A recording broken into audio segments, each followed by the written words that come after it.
ভাবুন তো, আপনি সমুদ্রে হাজার হাজার টন পানির নিচে অবস্থান করছেন। চারিদিকে শুধু অন্ধকার পানি, উপরে বিশাল সমুদ্র, কিন্তু আপনি তার নিচে লুকিয়ে আছেন। আপনার শত্রুরা আপনাকে দেখতে পারছে না, কিন্তু আপনি তাদেরকে দেখতে পারছেন। এটা কোনো সিনেমার দৃশ্য নয়, এটা বাস্তব। আর অসম্ভবকে সম্ভব করছে একটি যন্ত্র, সাবমেরিন। কিন্তু প্রশ্ন হলো, মানুষ প্রথম কীভাবে পানির নিচে চলার কথা ভাবলো? কে প্রথম সাবমেরিন তৈরি করেছিল? প্রথম সাবমেরিন দেখতে কেমন ছিল? আর কিভাবে সে ছোট্ট পানির নিচের নৌকা আজকের ভয়ঙ্কর পারমাণবিক শক্তিচালিত সাবমেরিনে পরিণত হলো? আজ আমরা জানবো সাবমেরিনের পুরো ইতিহাস। মানুষ হাজার হাজার বছর ধরে সমুদ্রের উপর দিয়ে ভ্রমণ করছে, কিন্তু পানির নিচে কি আছে এই রহস্য মানুষকে সবসময় আকর্ষণ করছে। প্রাচীন যুগে মানুষ পানির নিচে যাওয়ার জন্য বিভিন্ন ধরনের ডুবুরি ঘণ্টা এবং শ্বাসনালী ব্যবহার করত, শ্বাস নেওয়ার কৌশল ব্যবহার করত। কিন্তু এগুলো দিয়ে পানির নিচে স্বাধীনভাবে চলাফেরা করা সম্ভব ছিল না। তাই মানুষের মনে প্রশ্ন আসে, যদি এমন একটি নৌকা তৈরি করা যায় যেটা পানিতে ডুবতেও পারবে এবং আবার ভেসে উঠতে পারে। এই চিন্তায় ধীরে ধীরে সাবমেরিন তৈরির পথ তৈরি করে। সাবমেরিন ইতিহাস সবচেয়ে গুরুত্বপূর্ণ নামগুলোর একটি হলো কর্নেলস ডেভেল।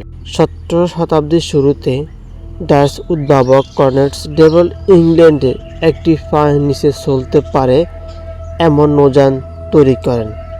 প্রায় 1620 খ্রিস্টাব্দের দিকে তার তৈরি নৌযানটি পরীক্ষা করা হয়।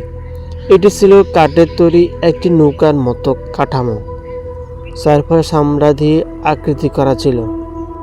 নৌযানটি পানির নিচে কিছু দূর যেতে সক্ষম হয়েছিল বলে ইতিহাসবিদদের বিবরণে পাওয়া যায়। তবে এটি আধুনিক সাবমেরিনের মতো ছিল না। এর গতি ছিল খুবই কম এবং পানির নিচে থাকার সক্ষমতা ছিল সীমিত। তবুও এটি ছিল বিশাল এক ধারণাগত পরিবর্তন, কারণ মানুষ প্রথম বাস্তবে দেখল নৌকা পানির নিচে চলতে পারে। পরবর্তীতে কয়েক শতাব্দীর অনেক উদ্ভাবক পানির নিচে চলা নৌযান নিয়ে পরীক্ষা চালাতে থাকে, কিন্তু সাবমেরিনকে সামরিক অস্ত্র হিসেবে ব্যবহার করার ধারণা আরও পরে বাস্তবে রূপ নেয়। 1757 সালে আমেরিকার উদ্ভাবক ডেভিড বুশনেল তৈরি করেন একটি বিখ্যাত সাবমেরিন, টার্টল। এটি ছিল একজন মানুষ চালাতে পারে এমন ছোট্ট সাবমেরিন। এর উদ্দেশ্য ছিল শত্রু জাহাজের নিচে গিয়ে বিস্ফোরণ স্থাপন করা। টার্টল অভিযান সফল হয়নি, কিন্তু ধারণাটি অত্যন্ত গুরুত্বপূর্ণ ছিল, কারণ এবার সাবমেরিন শুধু পানির নিচে চলা যন্ত্র নয়, এটি হয়ে উঠতে শুরু করলো যুদ্ধে অস্ত্র। এরপর আসে আরেক গুরুত্বপূর্ণ নাম, রবার্ট ফুলটন। 1800 সালের দিকে তিনি নটিলাস নামের একটি সাবমেরিন তৈরি করে। তিনি দেখানোর চেষ্টা করেছিলেন যে পানির নিচে চলার নৌযান সামরিক কাজে ব্যবহার করা সম্ভব। তবে সে সময় প্রযুক্তি যথেষ্ট উন্নত না হওয়ায় সাবমেরিন তখনও বড় ধরনের সামরিক শক্তিতে পরিণত হয়নি। 19 শতাব্দীতে প্রযুক্তি দ্রুত উন্নত শুরু হয়। পাম্প ইঞ্জিন, পরে ফলটন ও বৈদ্যুতিক মোটর, এসব প্রযুক্তি সামরিককে আরও কার্যকর করে তোলে। 1860 ও 1870 এর দশকে বিভিন্ন দেশের সাবমেরিন নিয়ে পরীক্ষা চলতে থাকে। এরপর 19 শতাব্দীর শেষ দিকে সাবমেরিনের প্রযুক্তিতে বড় পরিবর্তন আসে। বিশেষ করে ফ্রান্স, স্পেন, যুক্তরাষ্ট্র ও যুক্তরাজ্যের নতুন নতুন নকশা তৈরি করতে থাকে। আধুনিক সাবমেরিনের ইতিহাস অন্যতম গুরুত্বপূর্ণ ব্যক্তি হলেন ফিলিপ হ্যান্ডেল। তিনি সাবমেরিনের জন্য এমন নকশা তৈরি করেন যেখানে পানির নিচে বিদ্যুৎ শক্তি এবং পানি পরে অভ্যন্তরীণ দহন ইঞ্জিন ব্যবহার করা যায়। এই ধারণা পরবর্তীতে সাবমেরিন প্রযুক্তির জন্য অত্যন্ত গুরুত্বপূর্ণ হয়ে ওঠে। 1900 সালে যুক্তরাষ্ট্র নৌবাহিনী ইউএসএস হ্যান্ডেল গ্রহণ করেন। এটি ছিল মার্কিন নৌবাহিনীর প্রথম আনুষ্ঠানিকভাবে দায়িত্বপ্রাপ্ত সাবমেরিন। এর মধ্যে সাবমেরিন পরীক্ষামূলক যন্ত্র থেকে ধীরে ধীরে নিয়মিত সাবমেরিনে অস্ত্রে পরিণত হতে শুরু করে। এরপর আসে বিশ্বযুদ্ধ, আর এখানে সাবমেরিনকে বিশ্বকে দেখিয়ে দেয় এটি কতটা ভয়ঙ্কর অস্ত্র হতে পারে। জার্মানি বিপুল অসংখ্যক ইউ-বোট ব্যবহার করেছিল। এইসব সাবমেরিনের সমুদ্রপথে অস্ত্র বাণিজ্যিক ও সামরিক জাহাজ আক্রমণ করত। তাদের প্রধান অস্ত্র ছিল টর্পেডো। এটি সাবমেরিন পানির নিচে লুকিয়ে থেকে শত্রু জাহাজের দিকে টর্পেডো ছুড়ে দিতে পারত, ফলে সমুদ্র যুদ্ধে নিয়মিত বদলে যায়। দ্বিতীয় বিশ্বযুদ্ধের সময় সাবমেরিন আরও উন্নত হয়, বিশেষ করে জাপান ইউ-বোট বহনে আটলান্টিক মহাসাগরের মিত্রবাহিনীর জন্য বড় হুমকি হয়ে দাঁড়ায়। জার্মানরা দলবদ্ধভাবে সাবমেরিন তৈরি করত। এই কৌশলকে বলা হতো নেকডেল দল। একাধিক সাবমেরিন মিলে শত্রু জাহাজের উপর আক্রমণ করত। অন্যদিকে মিত্রবাহিনী ও সাবমেরিন সংক্রান্ত আরও ধ্বংস করার জন্য নতুন প্রযুক্তি ব্যবহার করে।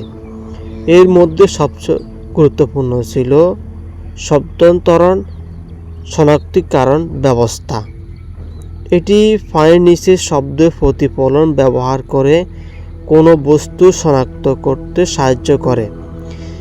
এটি সাবমেরিন যুদ্ধের ইতিহাসের এক বিশাল পরিবর্তন আনে। এখন আসি সবচেয়ে গুরুত্বপূর্ণ প্রশ্ন, সাবমেরিন কিভাবে ডুবে যায়? এর জন্য ব্যবহার করা হয় ভাসমানতা নিয়ন্ত্রণকারী পানির ট্যাঙ্ক।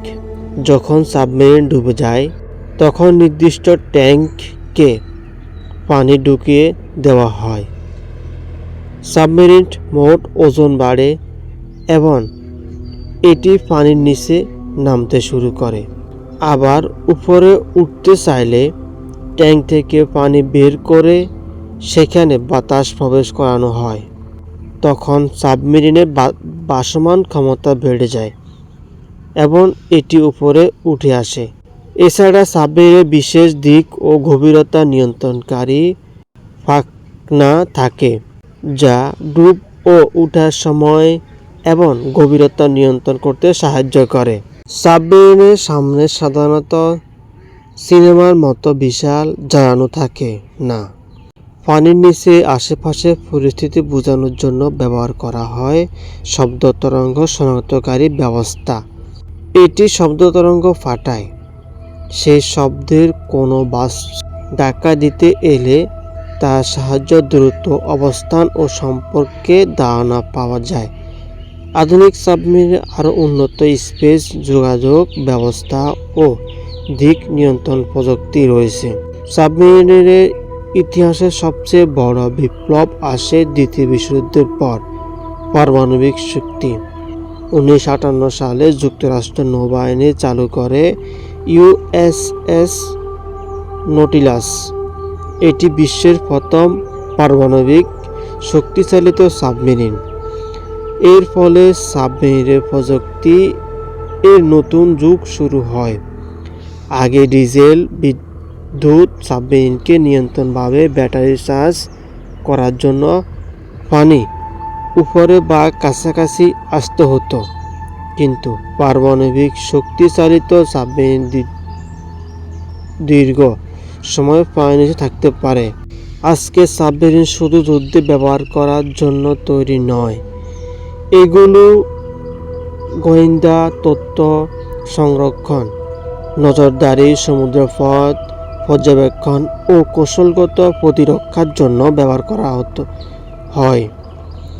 বিশেষ করে দূরপাল্লা ক্ষেপণাস্ত্র বহনকারী সাবমেরিনের দীর্ঘ পাল্লার ক্ষেপণাস্ত্র যন্ত্র বহনের ক্ষমতা রাখতে পারে।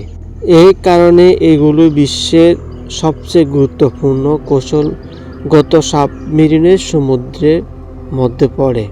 এবার চিন্তা করুন, 1600 সালের দিকে মানুষ তৈরি কাঠের ফয়েনিসের নৌকা, আজকের বিশাল পারমাণবিক শক্তিচালিত সাবমেরিন। শত শত বছর প্রযুক্তি উন্নত এই দুই জিনিসের মধ্যে পার্থক্য করেছে। প্রথম সাবমেরিন ছিল ধীর, ছোট এবং সীমিত ক্ষমতা, আর আধুনিক সাবমেরিন হতে পারে বিশাল, অত্যন্ত নিঃশব্দ এবং দীর্ঘ সময় পানির নিচে থাকার ক্ষমতা সম্পন্ন।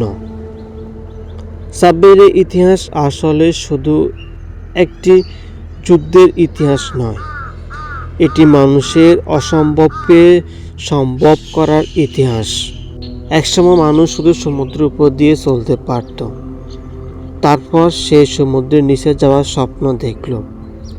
ছোট কাঠের নৌকা থেকে শুরু করে শেষ স্বপ্ন আজ এমন প্রযুক্তিতে পৌঁছেছে যেখানে একটি সাবমেরিন দীর্ঘ সময় সমুদ্রের গভীর থেকে পুরো পৃথিবীর সামরিক কৌশল প্রভাবিত করতে পারে। একটি ছোট প্রশ্ন থেকে শুরু হয়েছিল সব কিছু। মানুষ কি পানির নিচে নৌকা চালাতে পারবে? আজ তার উত্তর হ্যাঁ, পারবে। আর সে উত্তর হলো সাবমেরিন। ভিডিওটি ভালো লাগলে লাইক দিন এবং এমন আরও রহস্যময় ইতিহাস সম্পর্কে জানতে সময়ের পর্দা চ্যানেলটি সাবস্ক্রাইব করতে ভুলবেন না। দেখা হবে অন্য কোনো রহস্যময় ভিডিওতে। এ পর্যন্ত ভালো থাকুন, সুস্থ থাকুন। আল্লাহ হাফেজ।